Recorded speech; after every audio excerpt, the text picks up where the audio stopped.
Welcome to Tom Myers versus the rest of the world. The January 6th House Committee voted unanimously to subpoena Donald Trump to testify. They don't need a subpoena. They just need to lure him there with a McDonald's value meal. And for good measure, make sure it's scented with Ivanka's perfume. In the final weeks of the midterm election season, there's a lot of debates going on. They're happening all over the country. I watched the Senate debate in Georgia between Senator Raphael Warnock and Herschel Walker. I also read the live comments on YouTube, which is interesting. One of them said, Herschel Walker is a great conservative. And given the amount of brain damage he must have suffered playing football, I agree. A debate took place between Nevada Governor Steve Sisolak and his challenger, Clark County Sheriff Joe Lombardo. Because it's Nevada, they're placing odds on this election. For example, it's 5-3 odds that Nevada voters will hang themselves before it's time to vote. An old video surfaced of now Pennsylvania Senate candidate Dr. Mehmet Oz claiming that medical students were required to taste different types of urine. And in response, just about every doctor on Twitter came out and said, no, that doesn't happen. It's not true. Medical students are not required to taste urine, to which Dr. Oz responded, now they tell me. And they say Dr. Oz, he's running for Pennsylvania, but he's lived in New Jersey for forever. And now we know what the line is for the people of New Jersey. This is the same state that twice elected Chris Christie. They elected for governor a man who looks like he could eat 2 donuts simultaneously by shoving one down his throat and the other up his ass. Oh. We now know that it's claims of urine tasting in medical school. That's the line that makes even New Jersey residents go, fuck off. The National Football League is updating its concussion protocol. Finally, we may understand why Tom Brady would rather undress in front of other men as opposed to his hot supermodel wife. I mean, if I had Tom Brady's money, you think I'd be doing this bullshit? Kanye West, also known as Ye, is in talks to buy the conservative social media site Parler, or as it will soon be known, Lur. That's why I don't do entertainment jokes on this show. The new iPhone 14 comes with crash detection, which can call for help in case you're a fucking idiot who is so enamored with their new phone that they forget they're operating a motor vehicle. A Maryland couple won $100,000 in the lottery and say they will never have to work again. Given how expensive stuff is in Maryland, that would only be true if the couple were 97 years old. And now on with the show. I'd like to welcome Jeff Hysen, Gina Brown, and Chipp Jones. Hey, Tom. Hey, Tom. Hey, everybody, welcome back. What's everyone been up to this week? Well, I see that the Washington Post is reporting that whites are now more likely to die from COVID than blacks. And that's the headline. And I'm a white guy, and I think this is a positive development. You are a white guy. Yeah. I have no problem with this development, though. I'm glad we finally brought that to the forefront, Jeff. It's about time you admitted that. That's right. Is this, do we need an intervention? Is this like a suicide thing you're just? No, it's all those other white people. Okay, all right. Other white people. I don't have to be afraid. Okay. It's fine. Yeah. That Jeff, he's gone dark. He's gone dark. I should only be so lucky. That's what 2 years on this show can do to a clean comic. Apparently I never had the chicken pox. And that's a big deal for somebody my age. So yesterday I went and I got the chickenpox vaccine, which didn't exist when I was a kid and when Chipp was a kid and when Jeff was a kid. We just got the pox, but I didn't get the pox. So I had to get the vaccine. I have to go back in a month to get another vaccine. And then several months later, I have to get shingles vaccine. Once I get this chickenpox one, I have to get the shingles. So it's all good times over here. All good times. Chickenpox vaccine. Were there fifth graders there? Or That's just it. Well, I got a lollipop and my arm is actually blown up. I just had my daughter look and I was like, I think I may actually have the pox now because it has live pox in it. Right. So yeah, it's good times. I'm having a ball. Oh, jeez. Sweet. Oh, Chip, please tell me you're having a much more fun time than Gina is right now. I am. This week has been relatively good for me, kind of low key, no stress. Last week I had to do a radio show with Alonzo Bowden, which was a lot of pressure, but this week has been, but Gina brings up chicken pox. I actually got chicken pox from my father. He's from the British West Indies, and he was doing his residency at Kings County Hospital in Brooklyn, New York, and he never had chicken pox, and then he caught it from a kid at the hospital, and he brought it home to me. So I was actually infected by my father with chicken But pox. when you were a kid, right? When I was a kid, he was Yeah. 22, and he hated it. But Yeah. as a kid, it wasn't so bad. Yeah, it's normal. As a kid, you're not as sick. As an Yeah. adult, like if I get it And- now, it's like ah. Yeah, But it's like I had my tonsils taken out when I was in my 30s, which Oh, was wow. a horrible thing. And interestingly enough, one of my son's schoolmates, who was 7 at the time, she had her tonsils taken out the same day. Oh, It took me 2 weeks to recover from my tonsillectomy. She was eating Doritos the evening of the same night of the operation. So I'm like, it's just And they were the wild. Doritos that you bought. So it's like, wait, that's a real kick in the ass. So it's Right. like, yeah, if you're gonna get sick early. Yeah, I know. See, Like I like don't voting in remember. Chicago, early and often as a child, but later don't do it. See, I don't really remember having chicken pox as a kid, unless it's Yeah. just one of those things that I've blocked out of my mind, such They as used to have like chicken everything, pox. everything that happened to me during my drinking days. To be fair, that's like, okay, that's Okay. just one more bit of trauma I don't need. But And maybe what- the vaccine existed when you were, because you're a little younger than us. So there's a vaccine now for, Yeah. my kids have never gotten it either because they had a vaccine. Vaccine. Yeah. I remember when I was a kid, they used to have chicken pox parties where they would get all the kids Yeah. together and have them all get it at the same time. Yeah. On the next episode of Tom, the senior division takes over and we discuss our doctors. AARP cards required. I'll be 40 in January. That'll happen sooner than I'd like.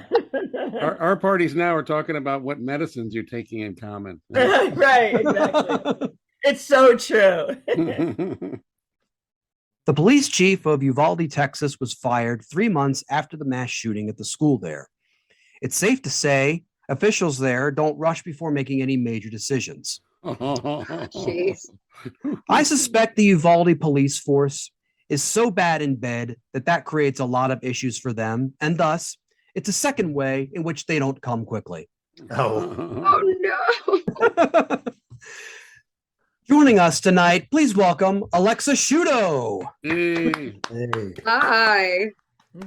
Alexa, thank you for joining us. Anytime. Thank you for having me. I think one of the reasons I wanted to have you on is you're an educator, and you're a terrific comedian, and because of that, you did go viral in quite an unexpected way, which is quite agonizing, I think, but you seem to enjoy it, from what I understand. Why don't you tell us about that?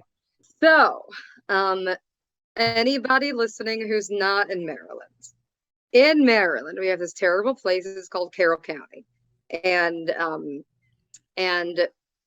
in Carroll County, they banned pride flags from all of their school buildings. And I don't like that shit. So I decided to call them out on TikTok. You know how social justice goes now. And so I did, and then I blew up, which was cool. And they did not reverse their policy, but I did get lots of attention. So when that blew up, this kid commented on it, not one that I teach. I did check first. And and the kid said, "Kids don't belong learning about pride, period." And so this comment was left Tuesday of Teacher Week, which is what we call that first week of school with the students aren't there, but we're setting up for classrooms. So it was the perfect opportunity for me to create a response in which I put up some rainbow stuff on my classroom walls and make a smug face about it and be like, oh, oops. And so I did that. Then that blew up. So like I'm on the creator fund now, which is cool. So I get money to do TikToks, not very much money, but I've made like $20 and that's not like nothing, you know, like that'll be some gas at some point. So that blew up, and then there was this Twitter account called Libs of TikTok. And it's a misleading name in a couple ways because it's not a TikTok, it's a Twitter, and it's not run by libs. It's run by the other guys, and it's to make fun of us, which I think is very mean. And it Fake hurt my feelings. news. Fake news. That feed is fake news. No libs and no TikTok. That's right. Fake news. And it hurt my feelings. So they reposted my video and they were like, this teacher is putting up pride flags in her classroom, even though the district she works for, Carroll County Public Schools, prohibits such a thing. And then they tagged Carroll County Public Schools. And then on the, at the time, most recent tweet by the official account of Carroll County Public Schools, there were over 50 replies of like libs of TikTok cronies demanding that I be fired from Carroll County Public Schools. But the thing about that is I work for Baltimore County Public Schools. And see, it's fake news. That's what it is. That's the real fake news feed that they have going on. It's not NBC or CBS. Oh no, it's news. It's fucked. It's libs of TikTok. They're not even the news yet. And like my other favorite thing about this is like Carroll County definitely had to like investigate that, right? Like they got like word that some employee of theirs whose name they don't know, whose school they don't know, is like blatantly ignoring their policies. It's like they had to look into that. Like I can't imagine they didn't look into that. Only to find out I don't work there. It reminds me of like that you know that high school prank where like they released 3 chickens in the building and labeled them 1, 2, and 4. So they keep looking for the 3rd chicken. I feel like chicken number 3. And then the video got picked up by Newsmax, the poor man's Fox, and Eric Bowling, who, if you want to Google images that guy real quick, he looks like if Tucker Carlson were played by Alec Baldwin. And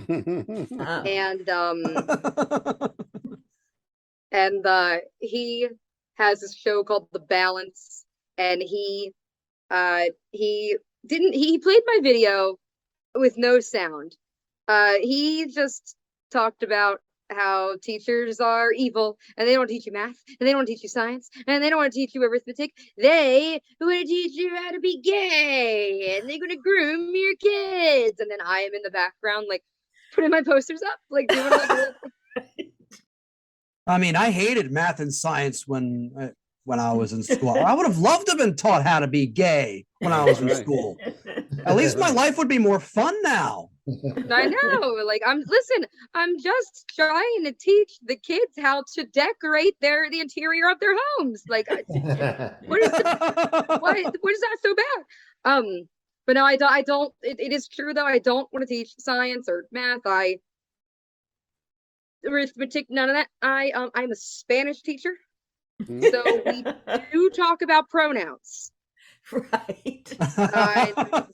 We do. We talk about gender a lot too. It's Spanish, a Romance languages. They do that. So, but yeah, it's actually, you know, when I do have to talk about gender in my class, I find a way to make it way less interesting than Fox News thinks I do. Because I'm like, no, kids, it's not the gay stuff. It's That's right. grammar.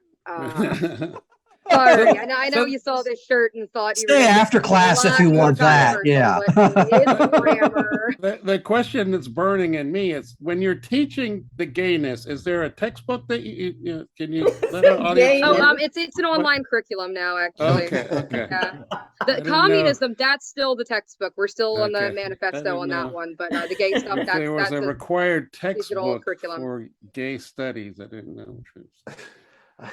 I thought it was Andy Cohen's autobiography.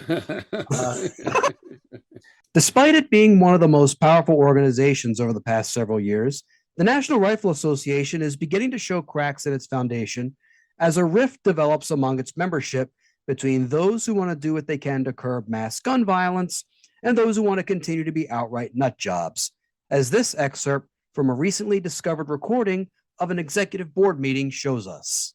You know, the other problem is holding a member meeting without an exhibit hall. The people you are most likely to get in that member meeting without an exhibit hall are the nuts. That's right. That made that point earlier. I agree. The fruitcakes are going to show up. You're going to have the That's me. wackos with all kinds of crazy resolutions, with all kinds of dressing like a bunch of hillbillies and idiots. And this is before, this is years before Trump and Mar-a-Lago. This is when they were getting ready to hold the NRA convention, I think not far from where the Columbine shooting happened. So that was when they were getting ready to make a decision about that. And then, so really they were talking about the various nuts that were going to come out. Right. That was what they recognize, at least in private anyway, that that's who the bulk of their membership is. As a fan of Jed Clampett, I am appalled at the slur of hillbillies. Well, I'm appalled that a hillbilly called other people hillbillies. He'll take their money. But then That's they'll called make fun of it. self-loathing. That's self-loathing. Right. I have a question about the context of fruitcake as a pejorative. What's a fruitcake? No, it's a horrible thing that people give at Christmas. Oh, yes. Yes. And they never eat it. They just pass it around, save it for next year's gift. Right. It's a word used in a different context by parts of Carroll County. Yeah. Yes. I think I saw a couple of those comments on my TikTok. Yeah. Get these fruitcakes out of our classroom. I'll be like, it's not even Christmas time. There's what do you? So, oh, it's me. Okay. Oh God. It would be self-defeating because the same people who want to keep guns say they want to solve mental illness. Yet, if mental illness is solved, then who would be left to vote for the candidates they want? Oh, got him. For the most of the public conservative voices in this country, the idea of any control, no matter how small, baffles them, as Ben Shapiro demonstrates in this clip. The Justice Department, within 60 days, will issue a proposed rule to make clear when a device marketed as a stabilizing brace effectively turns a pistol into a short-barreled rifle, subject to the requirements of the National Firearms Act. Okay, this particular provision, with regard to stabilizing braces, apparently there are 10 to 40 million stabilizing braces in circulation. Basically, a stabilizing brace is a device that you attach to the end of an AR pistol, and it straps to your arm, right? It doesn't strap to your shoulder. That would make it a rifle. Joe Biden said yesterday that it makes it more deadly than a rifle. I have no idea where he's getting this, or as deadly as a rifle.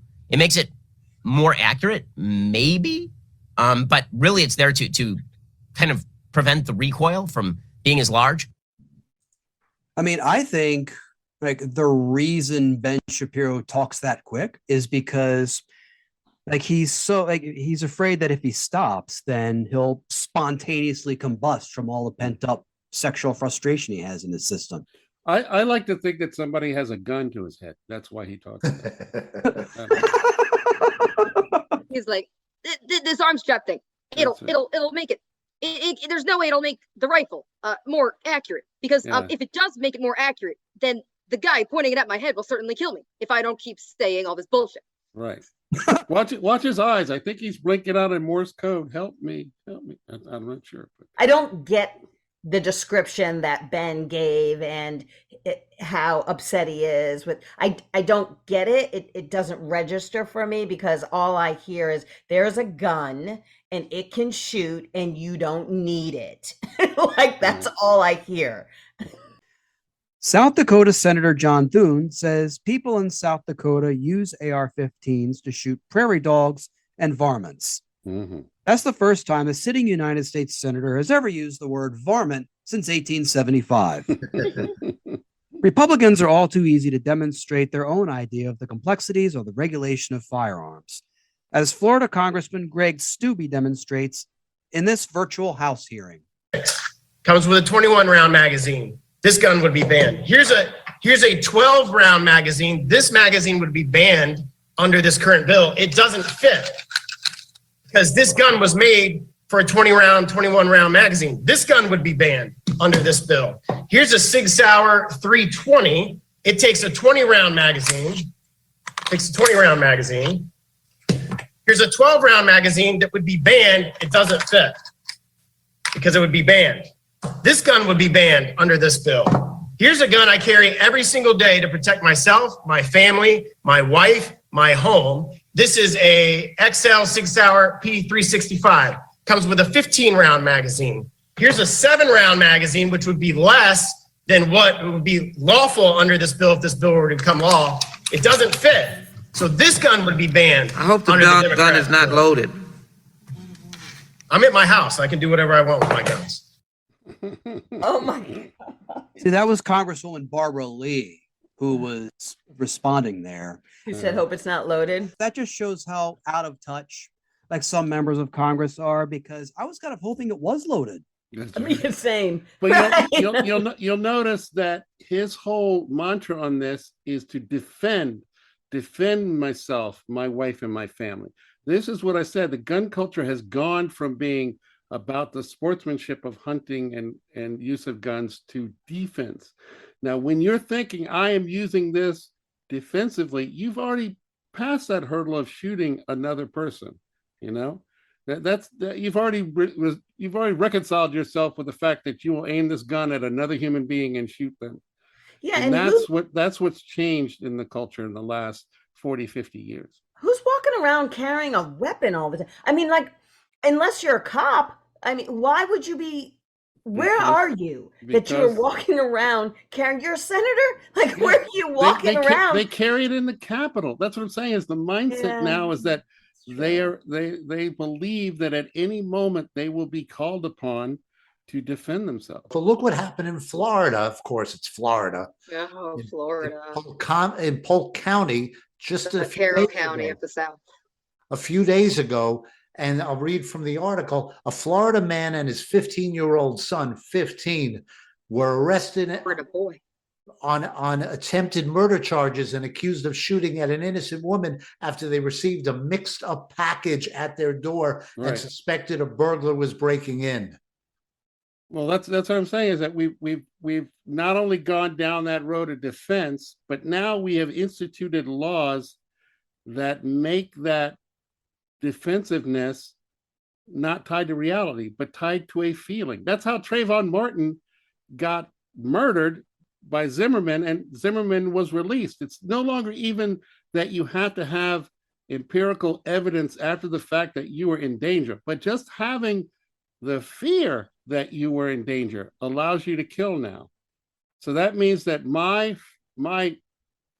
right to life, liberty, or the pursuit of happiness is trumped by the fact that someone else should not feel fear. And we see that with police officers over and over again. They shoot people based on the fact that they were afraid that they were in danger. Well, I mean, so presumably, I think they're shooting. They weren't really afraid. That's what they say they were. But the law and people and people who are on juries agree. So we have gone down this, let's say it, slippery slope, where we've gone from weapons being about some kind of hunting or shooting to being defensive to now being able to defend based on a feeling. You know. And what's giving them the feeling there, Chip? A lot of times it's race. You know, I mean. No. It's the other, you know, I am afraid of the other, whether it's a Muslim or, or a person of color, or, someone who is not like, who I perceive to be not like me. So they are a danger to me. I'd be more worried about the Dems stole the election flag waving neighbor of mine. Like that's what I'm afraid of. Like if we're gonna go ahead and split hairs here. I always am. I told you I hold my breath between Harford County and Delaware. All of Cecil, I'm not breathing as I drive up 95. You know I think we got most of the You know what your counties. problem, Gina, is? You don't own a gun. You need a gun. I'm a pacifist. What can I say? I'll give you a hug. To everyone listening outside of the United States, I feel we should mention that in this country, we get excited about two things: porn and guns. Hell, in my neighborhood, we call combining the two unwinding after a play date. In this report, we get an analysis of gun culture from two unlikely experts. Both go together.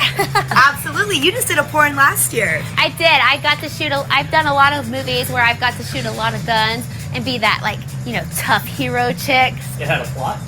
Yeah, I've shot a lot of movies where it's all been plots.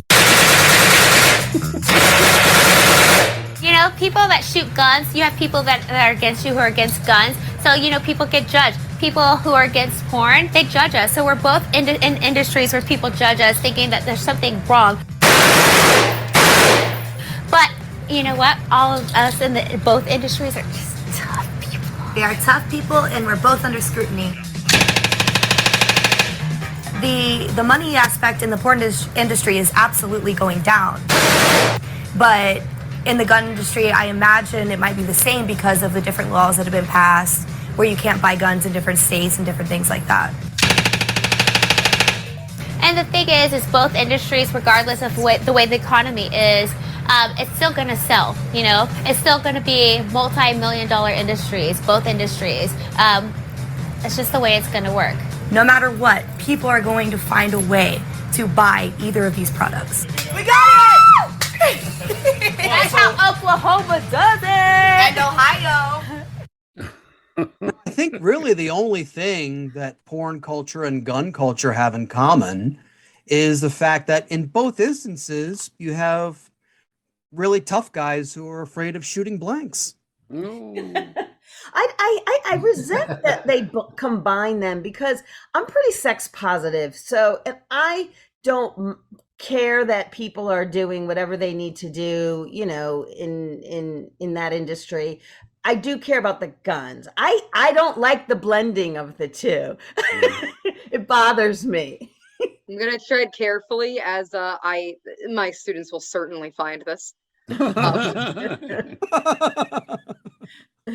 what I'll say on both topics is, when used responsibly, in moderation, in the right place, in the right time, can be fine and harmless. Neither should ever be in a school. Neither should ever be in a school or underage. I agree. Yes. Yeah, I agree. Yep. In conclusion, tragically, we've lost so many Americans due to gun violence that it's difficult to count them. What makes it even more tragic, it's not because we don't have enough fingers, but because many of them have been blown off during 4th of July related accidents. Will the carnage ever end? And on that note, that's our show. I'd like to thank Jeff Hysen, Gina Brown, Chipp Jones, and Alexa Sciuto. Thank you for having me. Yay. Pleasure.